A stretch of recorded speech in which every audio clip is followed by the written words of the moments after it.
इस चैप्टर की स्टार्टिंग में हैसोंग को दिखाया जाता है जिसे असल में सोयोन ने कॉल किया था। सोयोन से उसे पता चलता है कि अभी पुलिस को उस पर शक है कि उसी ने हैना का किडनैप किया है। सोयोन उसे कहती है कि मैं तुम्हें अपने घर का एड्रेस भेज रही हूँ तो तुम वहाँ टैक्सी की हेल्प से आ जाओ एंड अब अपना मोबाइल को स्विच ऑफ कर दो ताकि पुलिस उसको ट्रैक ना कर सके।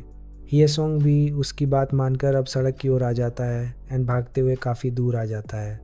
उसे वहीं से गुजरती एक टैक्सी मिलती है जिसमें वो बैठकर सोयोन के बताए गए एड्रेस की ओर जाने लगता है। टैक्सी ड्राइवर उससे इस ट्रैवल का काफ़ी ज़्यादा पैसे मांग रहा था और साथ ही वो उसके साथ अच्छे से बिहेव भी नहीं कर रहा था। हेसोंग उसे पैसे देने के लिए मान जाता है।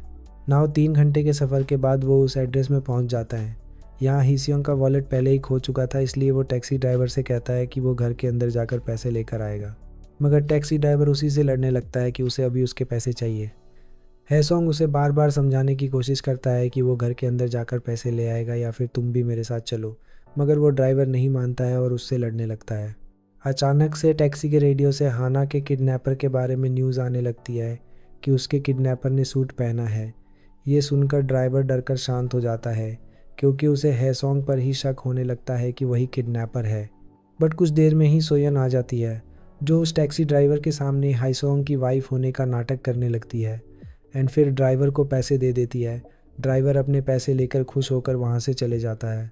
नाउ हाईसोंग उसके घर या फिर शायद hotel, I don't know properly, but वो उसके अंदर आ जाता है जो कि काफ़ी शानदार था।